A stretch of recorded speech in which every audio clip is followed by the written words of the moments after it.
শুরুতে আমরা ওয়েন্সডেকে দেখি যে কিনা অজ্ঞান হয়ে পড়ে আছে। তার মা তাকে ভূতের গল্প শোনাচ্ছে, কারণ এরা তো সাধারণ মানুষ নয়, তাই ভয়ঙ্কর গল্প শোনা তাদের ভালো লাগে, যাতে তার স্মৃতি তাড়াতাড়ি ফিরে আসে। তার বাবার থিং সবাই এখানেই আছে। অবশেষে ওয়েন্সডের জ্ঞান ফিরে, কিন্তু যখন সে উঠে তখন চোখের সামনে সে তার নতুন পথ প্রদর্শককে দেখতে পায়, যে হলো প্রিন্সিপাল উইমস। ওয়েন্সডে বলে যে তুমি আমার সামনে কিভাবে এলে, কারণ পথ প্রদর্শক তো ব্ল্যাডার গ্রুপের কেউ হবে। কিন্তু উইমস জানাই তুমি এতটাই ভয়ঙ্কর মেয়ে যে নরকের মধ্যে তোমার কেউ কেস নিতে রাজি ছিল না, আর আমি তোমাকে পছন্দ করতাম, কারণ আমারও তোমাকে জ্বালানোর ইচ্ছা ছিল। প্রিন্সিপাল উইমস ওয়েন্সডের এখন পর্যন্ত করা সমস্ত পাপের কথা তাকে জানায়। এই যেমন যে কিভাবে সে ইনেটকে বলেনি যে তার মৃত্যু হতে চলেছে, সে হাইটকে পালাতে দিয়েছে, ওয়েন্সডের জেদের ব্যাপারে বলে, কিন্তু ওয়েন্সডে কার কথা শোনার পাত্রী। এরপর আমরা জুডিকে দেখি যে সমস্ত কাণ্ড করেছে। নিজের ল্যাবের ভেতরে বিলো হলের নিচে সমস্ত আউটকাস্টদের সে রেখে দিয়েছিল। এই কথাটা তখনও বাহিরে আসেনি, কিন্তু কিছুদিন আগে যে বিস্ফোরণটা হয় যাতে সমস্ত গতি পালিয়ে যায়, সাথে যে মেন্টাল পেশেন্টরা ছিল তারাও পালিয়ে যায়, তো সে তাদেরই ডিটেলস দিচ্ছিল। বলা হয় যে প্রায় সমস্ত পেশেন্ট ধরা পড়েছে, শুধুমাত্র 3 জন পেশেন্ট ধরা পড়েনি, যারা খুবই ভয়ঙ্কর। একজন হলো ফেস্টার অর্থাৎ ওয়েন্সডের আঙ্কেল, দ্বিতীয়জন স্লার্প অর্থাৎ জম্বি, তৃতীয়জন ছিল হাইড অর্থাৎ টাইলার। এখন পুলিশ জুডিকে জিজ্ঞেস করে যে এর সাথে ওয়েন্সডের কোনো সম্পর্ক আছে কিনা, কারণ ওয়েন্সডেকে আবারও ক্রাইম লোকেশনে পাওয়া গিয়েছে। তো জুডি এই মুহূর্তে ওয়েন্সডের ব্যাপারে কিছুই বলে না, কারণ জুডি নিজেও ফাঁসতে চায় না। এরপর জুডি একজন লোককে ফোন করে। আসলে যতগুলো লুকিয়ে থাকা পেশেন্ট ছিল যাদের উপর এক্সপেরিমেন্ট চলছিল, তাদের সবার পেছনে একজন লোককে লাগিয়ে দেওয়া হয় যে তাদের সবাইকে মেরে ফেলছিল। এতে করে সেই মানুষগুলোও থাকবে না, আর কথাও বাইরে যাবে না। শ্রদ্ধাঞ্জলি তো সেই লোকগুলোকে 15 বছর আগে দিয়ে দেওয়া হয়েছে, কিন্তু তাদের সবার মরাটা জরুরি ছিল। এরপর আমরা ওয়েন্সডেকে দেখি যে জিনিসপত্র প্যাক করে যাচ্ছিল। তখনই জুডি তার সাথে দেখা করতে আসে। এই দুজনের মধ্যে ভালোই কথা কাটাকাটি হয়। দুজন দুজনকে ব্ল্যাকমেল করতে থাকে যে কেউ কারো নাম বাহিরে আনবে না, যদি আনে তাহলে দুজনেই একসাথে ফাঁসবে। এরপর আমরা ভিয়াঙ্কাকে দেখি অ্যাজাক্সের সাথে সে তার মাকে লুকানোর চেষ্টা করছিল। অন্যদিকে ওয়েন্সডে ফাইনালি ফিরে এসেছে। ইনাট জিজ্ঞেস করে তোমার শরীর কেমন আছে, তুমি ঠিক আছো তো? কিন্তু ওয়েন্সডের নিজের বিশেষ ওয়েলকাম পছন্দ হয় না। সে শুধু কথাবার্তা বলতে শুরু করে, আর সে জানতো যে ইনেটের মৃত্যু হতে চলেছে। তো সে ইনেটকে বলে যে জিনিসপত্র তোলো আর এখান থেকে বের হও। ইনেট বলে যে তুমি প্রত্যেকবার এত চিৎকার কেন করো, যেখানে ওয়েন্সডে জানায় যে টাইলার বেঁচে আছে, সে ফিরে এসেছে আর এখানে কোথাও ঘুরে বেড়াচ্ছে, সে তোমার উপর অ্যাটাক করবে। ইনেট বলে যে তুমি কিভাবে জানো যে সে আমার উপর অ্যাটাক করবে কিনা, আমি আগে ওর মুখোমুখি হয়েছিলাম। কিন্তু ওয়েন্সডে বলে তুমি ওর হাতে মরতে মরতে বেঁচেছিলে। কিন্তু ইনেট যে নিজে একজন অরুলফ, সে ওয়েন্সডেকে শোনাতে থাকে যে তুমি একাই আছো আর একা কোনো মানুষ জিততে পারবে না। উইমস এই কথাগুলোতে বেশ মজা নিচ্ছিল যে যাক, ওয়েন্সডেকে চুপ করানোর মতো কেউ তো আছে। এখন এখানে আজকের দিনটা ছিল ডে অফ ডেথ। রাতের বেলা এখানে একটা ইভেন্ট হওয়ার ছিল, সবাইকে কিছু না কিছু জিনিস দিচ্ছিল। উইমস ক্রমাগত ওয়েন্সডের পেছনেই ছিল। ওয়েন্সডে চায় না যে উইমস তার পেছনে পেছনে ঘুরুক, কিন্তু উইমস বলে সে স্কুলের জন্য অনেক কিছু করেছে, এমনকি নিজের প্রাণ পর্যন্ত দিয়েছে, কিন্তু বিনিময়ে সে কিছুই পাচ্ছে না, এমনকি তাকে কেউ মনেও করছে না। কিন্তু তখন এখানে নতুন প্রিন্সিপালকে দেখা যায়। উইমস এর আগে এই লোকটাকে কখনো দেখেনি, যাকে দেখতে বেশ অদ্ভুত লাগছিল। স্কুল নিয়ে সে একদমই সিরিয়াস ছিল না, আর প্রিন্সিপাল আজকের ইভেন্টের ব্যাপারে সব বাচ্চাদের জানায়। ওয়েন্সডে এরপর তার কাছে যায়। প্রিন্সিপাল বলে যে টাইলার এমনিতে শহর ছেড়ে চলে গেছে আর ওর অনেকগুলো গুলি লেগেছে, তো সে এই ইভেন্টের মধ্যে আসবে না। আমাদের যে প্রফেসর ইসাডোরা অর্থাৎ মিউজিক টিচার, সে ওদের সাথে ভালোভাবে লড়তে জানে। ওয়েন্সডে কথাটা জানতো না যে তাদের মিউজিক টিচার ইসাডোরার সাথে হাইডের কোনো সম্পর্ক আছে। অন্যদিকে পাক বেশি উদাসীন ছিল, কারণ তার জম্বি হারিয়ে গিয়েছে। তখনই তার বাবা আসে আর তাকে বোঝায় যে পোষা সবসময় ভালো হয় না। তাদের যে আঙ্কেল ফেস্টার ছিল, সে একটা জানোয়ার পুষেছিল, তাকে অনেক রক্তও খাওয়াতো, কিন্তু তবুও সে কখনো তার নিজের হতে পারেনি। পাক বলে জোর নিশ্চয় খিদে পেয়েছিল। এখন নিজের ছেলেকে এতটা দুঃখী দেখে গমেজ বলে যে কোনো ব্যাপার না, চলো তোমার পোশাকে অর্থাৎ স্লার্পকে আমরা খুঁজতে যাই। এরপর আমরা জঙ্গলের ভেতর সেই শিকারীকেই দেখি যে কিনা সমস্ত আউটকাস্টের মৃত মানুষগুলোকে মারতে যাচ্ছিল, যারা এসএলএম থেকে পালিয়েছে। আমরা এখানে টাইলারকে দেখি যে একটা নোংরা পচা নালার মধ্যে বসেছিল, আর তার বাবার ছবি সে দেখতে পাচ্ছিল।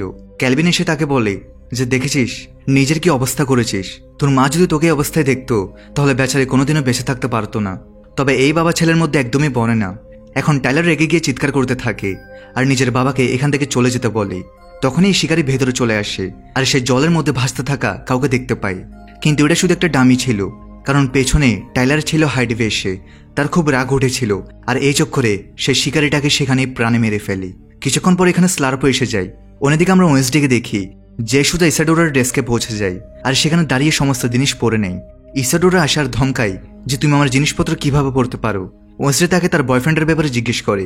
ইসাডোরা জানায় যে তার একজন বয়ফ্রেন্ড ছিল, সেও হাইড ছিল, কিন্তু তার মাস্টার মারা গিয়েছে। তার মাস্টারও তাকে ভালোবাসত।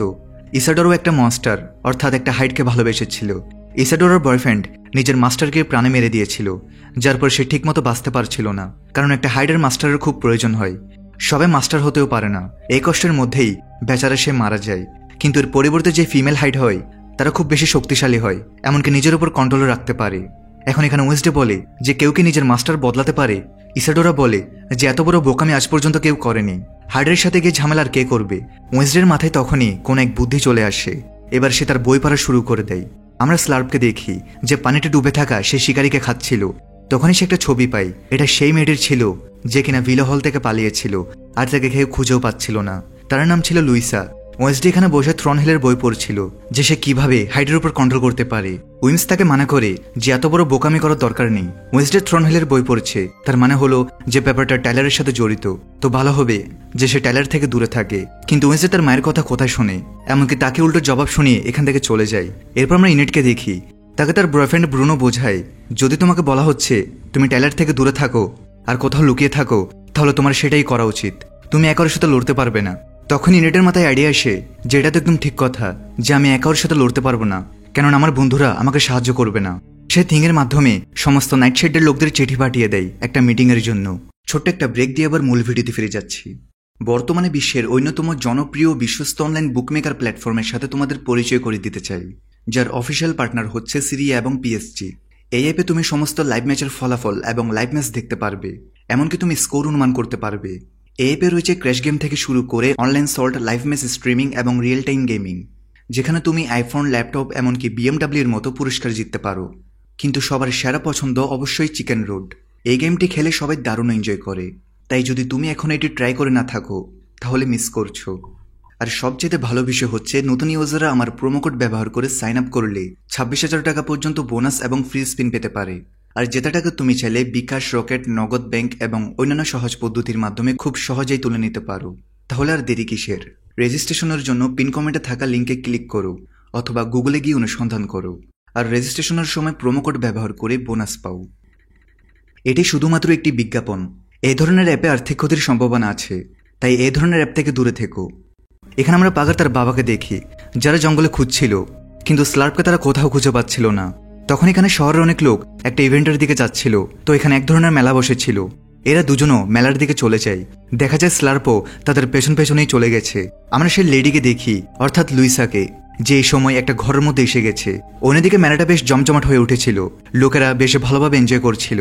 পাগার গমেজও এখানে পৌঁছে গিয়েছে। স্লার্পও পেছনে পেছনে ভিড়ের মধ্যে ঢুকে যায়। অ্যাগনেস, যে সবসময় এসডিকে ইমপ্রেস করার জন্য কিছু না কিছু নিয়ে আসতো, তো সে নাইট শেডের মিটিংয়ের ব্যাপারে ওয়েন্সডেকে বলে দেয়। এরপর ইগো টাওয়ার দেখি, যেখানে নাইট শেডের সদস্যরা এসেছিল। যদিও ইউনিট তাদের মেম্বার ছিল না, কিন্তু তবু তার সাহায্যের প্রয়োজন ছিল। এখানে ব্রুনো এসেছিল, আর সেখানে সবাইকে বলে দেয় যে কিভাবে টাইলার তার উপর অ্যাটাক করবে, তাই তার বাকি সবার সাহায্য প্রয়োজন। বাকি সব ইউনিটের কথা মানতেই চায় না। তখন এখানে ওয়েন্সডেও চলে আসে, আর সে সবাইকে জানায়, হ্যাঁ এ কথাটা একদম সত্যি, কিন্তু তোমাদের সবার এখন চলে যাওয়া উচিত। তখন ইনেট আবার ওয়েন্সডেকে বলে যে তুমি একার সাথে লড়তে পারবে না, তোমার কাছে প্ল্যানটাই বা কি আছে? তখন ওয়েন্সডে বলে যে ঠিক আছে, এবার আমাদের কাছে প্ল্যান আছে।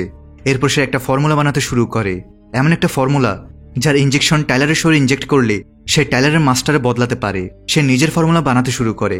উইমস এসে তাকে বোঝায় যে না, এমন করা উচিত নয়, এটা তোমার বোকামি। সে তোমাকেও প্রাণে মেরে দিবে, কারণ সে নিজের মাস্টার থ্রনহিলকেও মেরে দিয়েছিল। কিন্তু ওয়েন্সডে জানতো যে সে কিভাবে হাইডকে কন্ট্রোল করতে পারবে এবং নতুন মাস্টার হতে পারবে। মেলার মধ্যে স্লার্প একটা লোককে খুব খারাপভাবে প্রাণে মেরে দেয়, আর তার ব্রেন খাওয়া শুরু করে দিয়েছিল। ছোটাছুটি শুরু হয়ে যায়, লোকের এদিক ওদিক দৌড়াতে শুরু করে। ততক্ষণে পুলিশ ইনফরমেশন পেয়ে যায় যে মেলার মধ্যে সে জম্বি পৌঁছে গিয়েছে। এই ব্যাপারটা পাগও জানতে পারে, আর সেও স্লার্পকে খোঁজার জন্য ভেতরের দিকে চলে যায়। গমেজ তাকে মানা করে যে না, তুমি ভেতরে যেও না, কিন্তু পাগের বলার ছিল যে আপনি টেনশন করবেন না, আমার কাছে পাওয়ার আছে। ভেতরে গিয়ে পাগ স্লার্পকে দেখে, আর স্লার্পও এখন কথা বলতে শুরু করেছিল। স্লার্প এখানে পাগের কাছে রিকোয়েস্ট করে যে এখন যখন সে একটা নতুন জীবন পেয়েছে, তাই সে সেটাকে নষ্ট করতে চায় না। যদি পুলিশ তাকে ধরে ফেলে তাহলে তাকে মেরে ফেলবে। এতে পাগের মন গলে যায়, আর সে স্লার্পকে পাঠিয়ে দেয়। বাইরে এসে তার বাবাকে জানায় না যে সে স্লার্পের সাথে দেখা করেছে, কিন্তু গমেজ তো আগে থেকেই স্লার্পকে যেতে দেখে নেই, আর তার মুখটাও চিনে ফেলে যে এটা কে। কিন্তু কিভাবে, বিস্তারিত ঘটনা আমরা পরে জানতে পারবো। কিন্তু তবু সে তার ছেলে পাগকে কিছুই বলে না। অন্যদিকে মর্টিসের বাড়িতে লুইসা আসে। মর্টিসে তাকে দেখেই চমকে যায়, আর তার নাম ধরে বলে, ফ্রান্সওয়াস তুমি এখানে কি করছো? ফ্রান্সওয়াসের বলার ছিল যে সে ভিলো হিলসের ভেতরে ছিল, তার উপর এক্সপেরিমেন্ট চলছিল। মর্টিসিয়া বলে যে সে তো মারা গিয়েছিল, এরা সবাই তার ফিউনারালেও এসেছে, কিন্তু ফ্রান্সওয়াজ জানায়, না, এমন কিছুই ছিল না, আমি বেঁচেই ছিলাম, কিন্তু আমি বন্দি ছিলাম। আর এই বাচ্চাটাকে, এটা কি তোমার মেয়ে? এ আমার প্রাণ বাঁচিয়েছে। তুমি কি আমাকে আমার ছেলেকে খুঁজতে সাহায্য করবে? এখন এখানে মর্টিসিয়া জানতে পারে ফ্রান্সওয়াজকে আর তার ছেলেকে। আর এখানেই ঘটে সবচেয়ে বড় টুইস্ট। আসলে ফ্রান্সওয়াজ হলো একজন হাইড, আর সে হলো টাইলারের মা, যে নিজেও একজন হাইড। আর সে নিজের ছেলে টাইলারকে খুঁজতে চায়। সে নিশ্চয়ই নেভারমোরে গিয়েই থাকবে। এখানে আমরা নেভারমোরের সিন দেখি, যেখানে সব বাচ্চারা বাইরে এসে নিজেদের পূর্বপুরুষদের স্মরণ করছিল। টাইলারও পৌঁছে গিয়েছে, কারণ তাকে ওয়েসডে আর ইনেটকে দুজনকেই মারতে হবে। থিঙ্ক একদম নিজের পজিশন নিয়ে নিয়েছিল যে যেই টাইলার আসবে তাকে ডিস্ট্রাক্ট করা হবে। টাইলারে তো ভিড়ের মধ্যে থিংকে দেখে নেয়, আর তারপর থিংয়ের ইশারায় সে ওয়েসডেকে খুঁজতে বেরিয়ে পড়ে। ইনেট তার সামনে আসে আর তাকে উস্কানোর চেষ্টা করে। তো টাইলার বলে যে তুমি একা হতে পারো না, বলো ওয়েসডে কোথায় আছে। এবার সেখানে সমস্ত নাইট শেডের ছেলেমেয়েরা পৌঁছে যায়, সব আউটকাস্টরা চলে আসে আর টাইলারকে ঘিরে ধরে, কারণ ওয়েসডে যে ফর্মুলার ইঞ্জেকশনটা বানিয়েছিল সেটার জন্য তার হাইড হওয়া খুব জরুরি। এখন টাইলার হাইড হয় এবং সে ওয়েসডেকে তুলে ছুঁড়ে ফেলে দেয়। কিন্তু তখনই ওয়েসডে তাকে শান্ত করার চেষ্টা করে আর বলে যে আমি তোমাকে কখনো ভালোবাসিনি, একটা সময় ছিল আমি তোমাকে ভালোবাসতাম। সে শুধু টাইলারকে নিজের কথায় জড়াচ্ছিল, কিন্তু তখনই আরও একটা বড় হাইড আসে যে টাইলারকে ছুঁড়ে ফেলে দেয়, আর ওটা ওয়েসডেকে মারতে যাচ্ছিল। কিন্তু তখন এখানে মর্টিসিয়ার এন্ট্রি হয়। সে জোরে চিৎকার করে, ফ্রান্সওয়াজ, তুমি আমাকে কথা দিয়েছিলে। এর মানে ছিল যে ফ্রান্সওয়াজ আর মর্টিসিয়ার মধ্যে একটা ডিল হয়েছিল যে ওয়েসডেকে সে কিছুই করবে না। এখান থেকে ফ্রান্সওয়াজ তার ছেলে টাইলারকে নিয়ে চলে গিয়েছে। ওয়েসডেও চিৎকার করে যে আপনি আমার পুরো প্ল্যানটা কেন খারাপ করলেন? আমি এর পেছনে এত মেহনত করেছিলাম, সবকিছু আমার প্ল্যান অনুযায়ী চলছিল, আর আপনি ওকে ফ্রান্সওয়াজ বললেন। সে কে ছিল? মর্টিসিয়া জানাই যে সে টাইলারের মা। ওয়েসডে বলে আপনাদের মধ্যে ডিলটা কি হয়েছিল? মর্টিসিয়া বলে দেয় যে ফ্রান্সওয়াজ টাইলারকে আয়ত্ত করে নেবে আর পুরো শহর ছেড়ে চলে যাবে। ওয়েসডে বলে যে আপনার মাথা খারাপ হয়ে গেছে, আপনি ওর উপর ভরসা কিভাবে করলেন? মর্টিসিয়া বলে যে আমি একজন মায়ের উপর ভরসা করেছি, ও নিজের ছেলেকে নিয়ে নিশ্চয়ই চলে যাবে। এখন ওয়েসডের মনে হয় যে ফাইনালি সবকিছু শেষ হয়ে গেছে। ওদিকে জুডি যেখান থেকে পালাচ্ছিল নিজের জিনিসপত্র প্যাক করে, কিন্তু তখনই তার সাথে দেখা করতে স্লার্পো আসে আর বলে যে তুমি আমাকে ভুলে গেছো, অর্থাৎ তার সাথে এখন কিছু হবে। একই সাথে ইনেটকে দেখি, যার থাবা নিজের থেকেই বেরিয়ে যাচ্ছিল, কিন্তু কোনো পূর্ণিমার রাতও ছিল না। সে নিজের উলফ হওয়ার উপর একদমই কন্ট্রোল করতে পারছিল না। ডান্স প্র্যাকটিসের সময়ই সে দরজা খুলে পালিয়ে যায়। এরপরের দিন ওয়েসডেকে আমরা কালারফুলে দেখি। সে রুম থেকে বাইরে বেরিয়ে আসে আর নিচে গিয়ে লাফালাফি করে ডান্স করতে থাকে। এখন ওয়েসডের সাথে কি হয়েছে? সে তো এমন মেয়ে ছিল না। 16 ঘন্টা আগের ঘটনা দেখতে পাই। ওয়েসডে ভেবেছিল যে সে একটা হাইটকে কন্ট্রোল করে নেবে, কিন্তু সেখানে একটা নয় বরং দুটো হাইট ছিল। এইসব কথা শুনে প্রিন্সিপাল কিছুটা রেগে যায়। এখানে উইমস এসে তাকে এটাই বলে যে তুমি আর কবে পর্যন্ত এই গন্ডগোল করতে থাকবে। ওয়েসডের মনে হতে শুরু করে দুটো হাইট যখন বাইরে ঘুরে বেড়াচ্ছে তখন তাকে সবকিছু ঠিক করতেই হবে। তাই সে ফাইনালি উইমসকে জিজ্ঞেস করেই ফেলে আমি আমার দুষ্টু দৃষ্টি কখন ফিরে পাবো? উইমসের কথা হলো যে অনেকদিন পর তুমি একটা ভালো প্রশ্ন করেছো। এখানে উইমস ওয়েসডেকে বোঝাতে শুরু করে যে এই শক্তিগুলো তোমার ফ্যামিলির বন্ড থেকে এসেছে, আজ থেকে নয়, বরং অ্যাডামস ফ্যামিলির যখন থেকে পুরনো সময় ছিল তখন থেকেই ফ্যামিলিতে কোনো একজনকে এর দুষ্টু দৃষ্টি দেওয়া হয়েছে। কিন্তু যখন থেকে তুমি তোমার মায়ের সাথে সম্পর্ক বিচ্ছিন্ন করেছো, তার শাস্তি হিসেবে তোমার কাছ থেকে দৃষ্টি কেড়ে নেওয়া হয়েছে। যে মুহূর্তে তুমি তোমার সম্পর্কগুলো ঠিক করে নিবে সবকিছু ঠিক হয়ে যাবে। সেটা সহ্য করতেই পারে না যে সে তার মায়ের সাথে মিলতে পারবে, কিন্তু ওয়েসডে সরাসরি মানা করে দেয় যে এর বিকল্প হিসেবে আমাকে অন্য কিছু খুঁজতে হবে। এই সময় এখানে প্রফেসর চলে আসে। ওয়েসডে একটা জিনিস তো জেনে গিয়েছিল যে টাইলারের মায়ের নাম ফ্রান্সওয়াজ, আর সে এই স্কুলেই পড়তো। তাই সে প্রফেসরকে জিজ্ঞেস করে যে ফ্রান্সওয়াজ কেমন ছিল। তো এখানে প্রফেসর বলে যে ফ্রান্সওয়াজ তো অনেক ভালো মেয়ে ছিল, তার ভাই তার থেকে বেশি ইন্টেলিজেন্ট আর খুবই ভালো ছেলে ছিল। ওয়েসডের মাথা ঘুরতে শুরু করে যে তার কি কোনো ভাই ছিল? এই ব্যাপারে তো কিছুই জানা নেই। তার ভাইয়ের নাম আইজ্যাক। সে অনেক বেশি ইন্টেলিজেন্ট ছিল, দুনিয়ার সাথে তার কোনো লেনদেন ছিল না। সে শুধু মানুষের মাসিহা হতে চাইতো, এক্সপেরিমেন্ট করতো, আর তার সায়েন্স খুব পছন্দ ছিল। কিন্তু একবার যখন ইগো টাওয়ারের ভেতর ব্লাস্ট হয় তারপর থেকে কারোরই বডি পাওয়া যায়নি। আইজ্যাকের অ্যাক্সিডেন্ট ওই বিল্ডিং এর ভেতরেই হয়েছিল। তো ওয়েসডে জিজ্ঞেস করে যে এরপর কি হয়েছিল। তো প্রফেসর জানান যে কেউ বলে আইজ্যাক পালিয়ে গিয়েছে, আর কেউ বলে যে সে কপাল বৃক্ষের নিচে চাপা পড়ে আছে। এখন এখানে ওয়েসডে সবকিছু কানেক্ট করতে শুরু করে যে কপাল বৃক্ষের নিচে আসলে কে ছিল। সে তো ছিল জম্বি, যেটা তার ভাই পাগের পোষা।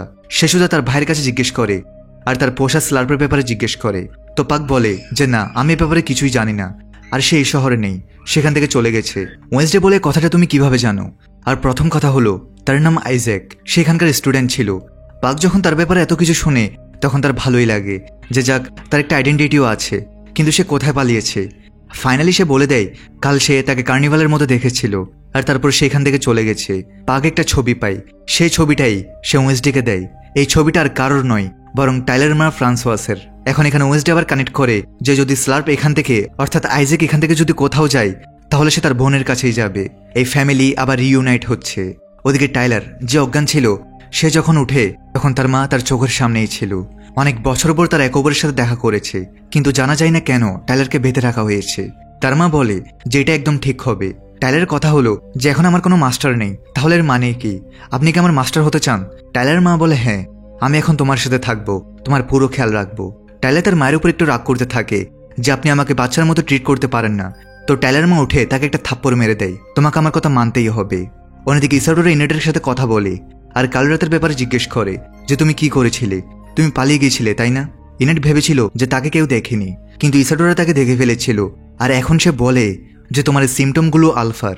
আলফার মানে হলো যারা ওয়ারউলফ হয় তাদের মধ্যে যারা সবচেয়ে উঁচু জাতের, যারা সবচেয়ে ডেঞ্জারাস এবং সবচেয়ে ভয়ঙ্কর, তাদেরই আলফা বলা হয়। যদিও ইনেট প্রথমে তো ওয়ারউলফই হয়নি, কিন্তু যখন সে হয় তখন সে ব্লাড মুনের দিনই হয়েছিল। এই কথা শুনে ইনেট খুব ভয় পেয়ে যায়, কারণ আলফার ডিসঅ্যাডভান্টেজ হলো আলফারা সবসময় একা হয়ে যায়, তাদের সাথে কেউই থাকে না, এমনকি বাকি সব ওয়ারউলফও তাকে ছেড়ে দেয়। এই কথা নেট বেশ চিন্তিত হয়ে পড়ে, কারণ সবসময় তার মানুষের সাথে থাকতে ভালো লাগে। যদি সে আলফা হয়ে যায় সেটাও আবার আলফা, তাহলে সে একা হয়ে পড়বে। কিন্তু তার টিচার ইসাডোরা তাকে বোঝায় কোনো ব্যাপার না, আমরা তোমার পুরো খেয়াল রাখবো, শুধু তোমাকে সন্ধ্যা নামলেই খাঁচার ভেতর চলে যেতে হবে। অন্যদিকে ওয়েসডের নানি তাকে একটা ছোট হেল্প করে আর বলে একজন প্রফেসর আছে যার নাম রটউড। অনেক বছর আগে সে স্কুলেই পড়তো, এমনকি সে নিজেও তার কাছে পড়েছে। যদি তার কবরের উপর গিয়ে একজন আসল রেভেন তার লেখা মন্ত্র পড়ে তাহলে কিছুক্ষণের জন্য সে দুষ্টদৃষ্টি পেয়ে যায়। কিন্তু একটু খেয়াল রাখার মতো বিষয় আছে, সেখানকার রুলস অ্যান্ড রেগুলেশন তোমাকে ফলো করতে হবে। ওয়েসডে তার কথা মেনে নেয়। রাত হলে সে নিজের জিনিসপত্র প্যাক করে গ্রেভিয়ার্ডে যাচ্ছিল, কিন্তু তখনই তাকে ইনেট থামিয়ে দেয় আর বলে যে গালা ইভেন্ট হবে, সবার উপর কারফিউ লাগানো আছে, যদি তুমি সময়মতো না আসো তাহলে আমাদের গালা ইভেন্ট থেকে বের করে দেওয়া হবে। তবে এসব না শুনে সে চলে যায়। ওয়েসডে চলে যাওয়ার পর থিঙ্ক আসে, সে ইনেটকে জানাই যে তাড়াতাড়ি এখানে রুম চেকিং হতে চলেছে, যদি সঠিক সময় ওয়েসডে না আসে তাহলে সে ধরা পড়ে যাবে। ইনেট তাড়াতাড়ি দৌড়ায় যে কিছু একটা করে সে তাকে জঙ্গল থেকে ফিরিয়ে আনবে। এখানে আমরা ওয়েসডেকে দেখি যে রটউডের কবরের বাইরে পৌঁছে গেছে। এটা একটা রেভেনের কবর ছিল, অর্থাৎ কালো কাকের কবর, আর তার উপর অনেক মন্ত্র লেখা আছে। আসল রেভেন যদি তাকে টাচ করে তাহলে সোজা সে রটউডের আত্মার কাছে পৌঁছে যাবে। ওয়েসডে তখন রটউডের কবরকে টাচ করে আর সোজা তার আত্মার কাছে চলে যায়। সে তার নিজের রুমে চলে গিয়েছিল, যেখানে রটউড সবসময় বড় বড় ভোজের আয়োজন করত। ওয়েসডেকে দেখে সে জিজ্ঞেস করে তুমি কে, কোথা থেকে এসেছো? ওয়েসডে নিজের ব্যাপারে বলে যে কিভাবে সে অ্যাডামস ফ্যামিলি থেকে বিলং করে আর তার নানি তাকে এখানে পাঠিয়েছে। এখন এখানে সময় নষ্ট না করে সে বলে দেয় যে তার কি চাই। ওয়েসডে নিজের দুষ্ট দৃষ্টি ফিরে চায়, যার বদলে সে সবকিছু করতে পারে। রটউড বলে এর আইনের উপর হাত রাখতে হবে, যদি তুমি আইনের উপর থেকে হাত সরিয়ে নাও তাহলে শাস্তির মধ্যে তুমি অনেক কিছু পেতে পারো। একবার নজর সরালে তার ফল তোমাকে ভোগ করতেই হবে, যার বদলে তুমি দুষ্ট দৃষ্টি আরামেই পেয়ে যাবে। ওয়েসডে কিছু না ভেবেই আইনের উপর হাত রেখে দেয়। বলা যেতে পারে যে পাওয়ারগুলো জেনারেট হচ্ছিলই, কিন্তু তখনই এখানে ইনেট পৌঁছে যায় আর ওয়েসডের হাত সরিয়ে নেয়, অর্থাৎ যে প্রসিডিউরটা চলছিল সেটা ভেঙে যায়। আর এর পরিণতি এখন এই দুজনকেই ভোগ করতে হবে। ওয়েসডে আর ইনেট যেই সকালে চোখ খোলে দুজনের বডি সুইচ হয়ে গিয়েছে, অর্থাৎ ইনেটের বডির মধ্যে ওয়েসডে চলে এসেছে আর ওয়েসডের বডির মধ্যে ইনেট চলে এসেছে। দুজনেই আলাদা আলাদা ধরনের জিনিস ফিল করছিল, কেউ গরম ফিল করছিল তো কেউ ঠান্ডা। তখনই ইনেট চিৎকার করতে থাকে যে প্লিজ তার বডি সুইচ করতে হবে, ঠিক করো, সবকিছু ঠিক করো। ওয়েসডে চিৎকার করে যে তোমার এখানে আসা উচিত হয়নি, তোমাকে কে বলেছে আমার পেছনে আসতে? ওয়েসডের এখন মাথা খারাপ হয়ে যায়, সে বুঝতে পারে না যে এখন কি করবে। যত তাড়াতাড়ি সম্ভব তাকে এই জিনিসগুলো ঠিক করতে হবে, কারো না কারো কাছে তো জিজ্ঞেস করতেই হবে। কিন্তু যদি বাইরে যায় তাহলে যে কেউ তাদের চিনে ফেলবে। তো এখানে ওয়েসডে যাওয়ার আগে ইনেটকে বলে যে কোনো কিছু হয়ে যাক আমার প্যারেন্টসের সাথে দেখা করবে না। আর ইনেট বলে যে তুমি ব্রুনোর সাথে দেখা করবে না। কিন্তু বাইরে আসতেই তাদের চেহারাটাই বদলে যায়। ইনেট যে কিনা চিলফুল মেয়ে ছিল, কিন্তু তার মধ্যে তো ওয়েসডের সোল ছিল, তাই সে একদম সিরিয়াস। অন্যদিকে ওয়েসডের মধ্যে ইনেটের সোল, সে নাচতে নাচতে লাফাতে লাফাতে এদিক ওদিক সবার কাছে যাচ্ছিল। অ্যাগনেস আসে তার জন্য কফি নিতে, তো ওয়েসডে ভয় পেয়ে যায়। এখন এখানে অ্যাগনেসের মুখ থেকে বেরিয়ে যায় যে সে আইজ্যাকের ব্যাপারে খোঁজ নিয়েছে, কিন্তু আইজ্যাকের ব্যাপারে বিশেষ কিছু জানতে পারেনি। ইনেট তো কিছুই জানে না, সে বলে আইজ্যাক কে? তো অ্যাগনেস বলে যে জম্বি, পাগের পোষা জম্বিটা আর কি। এরপর সে ওয়েসডেকে কফি অফার করে, তো তার মধ্যে তো ইনেট আছে, সে ব্ল্যাক কফি পানই করে না, সে পান করে কালারফুল কফি। অ্যাগনেস বলে যে আপনি তো কালারফুল কফি পান করেন না, ইনেট বলে যে না না, ওটাতে শুধু আমি দুঃখে সেজে থাকি, আজ আমার এটাই পান করতে মন চাইছে। এখন ইনেটের বডিতে যে ওয়েন্সডে আছে সে তাকে ধাক্কা দিয়ে নিচে ফেলে দেয় আর বলে যে আমার আশেপাশেও ঘুরবে না। ব্রুনো বুঝতে পারে না যে ইনেটটিকে কি হয়েছে। ইনেট যখন কালারফুল কফি পান করে ফেলে তখন তার চেহারা ভয়ঙ্কর ধরনের অ্যালার্জি হয়ে যায়, কারণ তার কালার থেকে অ্যালার্জি। তখনই তার মা সামনে চলে আসে। এখন ওয়েন্সডের মোডের মধ্যে যে ইনেট ছিল সে অন্য ধরনের বিহেভ করতে থাকে, অর্থাৎ খুব ভালো। তার মা মর্টিসিয়ার বিশ্বাসী হয় না যে আমাদের মেয়ে এত ভালো বিহেভ কিভাবে করতে পারে। যদিও তার চিনে ফেলা উচিত ছিল যেটা তার মেয়ে নয়, কিন্তু তবু মর্টিসিয়া চিনতে পারে না, বরং তার মেয়ের মুখে অ্যালার্জি দেখে সেটা তাকে বাঁচার জন্য তাকে ক্রিম দেয়, যার মধ্যে পশুর নখ, ছাই আর না জানে আরো কি কি মিশ্রিত আছে। সেটা লাগাতেই ওয়েন্সডের স্কিন তো ঠিক হয়ে যায়, কিন্তু সে তাকে রাতে ডিনারের জন্য ইনভাইট করে দেয়। এখন ইনেট বলে আমার অনেক কাজ আছে।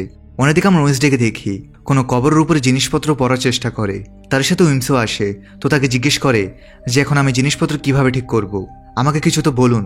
তো ইমস তাকে বলে যে এই সব কিছুর উত্তর আমার কাছে নেই, তুমি গন্ডগোল করেছো আর এটা তুমিই ঠিক করো, আর 24 ঘন্টার মধ্যে জিনিসপত্র ঠিক না হলে তুমি খুব বড়সড় বিপদের মধ্যে পড়তে পারো। ওদিকে আইজ্যাক, যার চেহারা কিছুটা ঠিক হতে শুরু করেছিল, কারণ সে না জেনে কতগুলো মানুষকে খেয়ে ফেলেছে।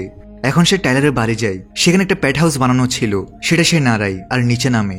টাইলার আর তার মা এখানে লুকিয়ে আছে। আসলে এটা টাইলারের মা অনেক আগে থেকে বানিয়ে রেখেছিল, কারণ সে তো একটা হাইড আর তার যে কোনো সময় লুকানোর দরকার পড়তে পারে, তাই সে নিজের ছেলেকে এখানে রেখেছিল। তখন এখানে আইজ্যাক আসে আর দরজা খোলে। এরা দুজন ভয় পেয়ে যায়, তারপর তারা একে অপরকে জড়িয়ে ধরে। কিন্তু তখনই ফ্রান্সোয়াসের শরীর খারাপ হতে থাকে, তার মুখ থেকে ব্লাড ইত্যাদি বের হতে থাকে। তার অসুস্থতার কথা এখন পর্যন্ত কেউ জানতো না, কিন্তু এখন সবাই জানতে পেরেছে। এখন আইজ্যাকের একটাই স্বপ্ন ছিল যে তাকে তার বোনকে ঠিক করতে হবে। সে একটা হাইড আছে আর তার শরীর থেকে হাইডটাকে বের করতে হবে। কিন্তু ওই জিনিস রিলেটেড যে মেশিনগুলো আছে সেগুলো ভিলো হসপিটালের ভেতরে আছে, কিন্তু ভেতরে যাওয়ার চাবি তো শুধু জোডির কাছেই আছে। তবে আইজ্যাক তো তাকে আগেই মেরে ফেলেছে, অর্থাৎ এখন সহজেই তারা ভিলো হসপিটালে যেতে পারে। অন্যদিকে নেটের শরীরে থাকা ওয়েন্সডে রডউডের একটা ছবি দেখে ফেলে। ইসাডোরা জানায় যে সে অনেক বছর আগে এখানে পড়তো, আর যেখানে অ্যাডামস ফ্যামিলি থাকতো সেটা তার ঘর ছিল। এখন ইনেটের বডিতে থাকা ওয়েন্সডে বুঝতে পেরেছে যদি নিজের মায়ের ঘরের ভেতরে যায় তাহলে সে নিশ্চয়ই রডউডের ব্যাপারে কিছু না কিছু জানতেই পারবে। এই কারণে সে নিজের মায়ের বাড়ি যায় এবং চুরি করে নিজের মায়ের ঘরের গোপন দরজাটাও খুঁজে বের করে, যেটা রডউডের একটা মিটিং হল ছিল। আর তখন এখানে রডউড তার সামনে চলে আসে আর বলে যে তুমি জিনিসপত্র খুব বেশি গন্ডগোল করে ফেলেছো, 24 ঘন্টার সময় আছে, জিনিসপত্র ঠিক করো, নয়তো তোমার ফ্রেন্ড সারা জীবনের জন্য মারা যাবে। আর এখানেই শেষ হয় এপিসোড 7। তো পরের এপিসোডগুলো নিয়ে দেখা হচ্ছে পার্ট 3 ভিডিওতে। সবাই ভালো থাকো, সুস্থ থাকো।